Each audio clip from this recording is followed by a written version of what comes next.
श्री शिवाय नमस्तुभ्यम दोस्तों, शिव शक्ति उपाय चैनल में आपका हार्दिक स्वागत है। तो आज हम आपको राधा अष्टमी व्रत कथा सुनाते हैं। इस साल राधा अष्टमी 23 सितंबर 2023 को मनाई जाएगी। सनातन धर्म में भाद्रपद माह में शुक्ल पक्ष की अष्टमी तिथि श्री राधा अष्टमी के नाम से प्रसिद्ध है। शास्त्रों में इस तिथि को राधा का जन्म दिवस बताया गया है।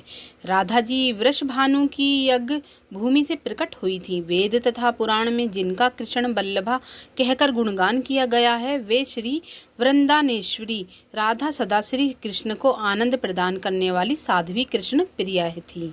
2023 में 23 सितंबर को राधाष्टमी मनाई जाएगी। धार्मिक मान्यताओं के अनुसार राधा रानी की पूजा के बिना भगवान कृष्ण की पूजा अधूरी मानी जाती है।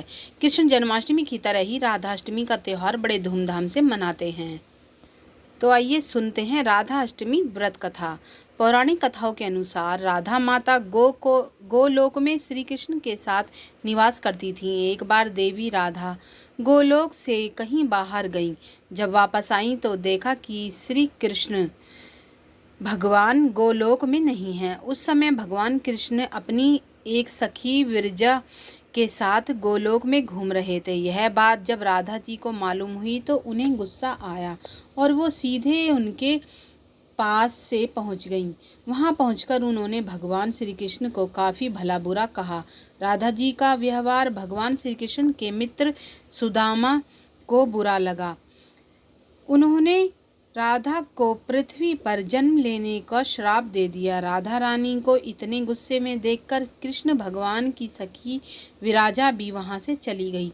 इस श्राप के बाद राधा ने बदले में श्रीदामा को श्राप देते हुए राक्षस कुल में जन्म लेने का श्राप दे दिया। राधा रानी के द्वारा दिए गए श्राप के कारण ही सुदामा का जन्म शंखचूर्ण दानव के रूप में हुआ था।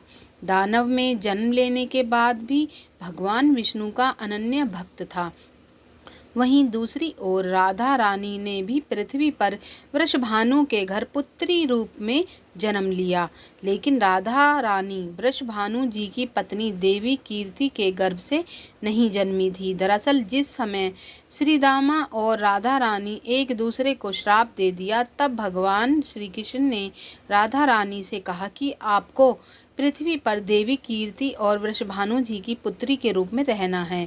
इसके लिए वह आगे भगवान श्री कृष्ण ने राधा रानी से कहा कि जब आप विवाह के योग्य हो जाएंगी तब आपका विवाह मनुष्य के अवतार में रायण नामक के एक वैश्य से होगा। हालांकि वह भी मेरे अंश अवतारों में से एक ही होगा। आप धरती पर भी मेरी प्रियतम बनकर ही रहेंगी, परंतु हम दोनों को वहाँ बिछड़ने का दुख सहना होगा। हे राधा रानी, आप धरती पर जन्म लेने की तैयारी करें। सांसारिक दृष्टि में देवी कीर्ति गर्भवती हुई और उन्हें प्रसव भी हुआ, लेकिन देवी कीर्ति के गर्भ में योग माया की प्रेरणा से वायु का प्रवेश हुआ और उन्होंने वायु को ही जन्म दिया।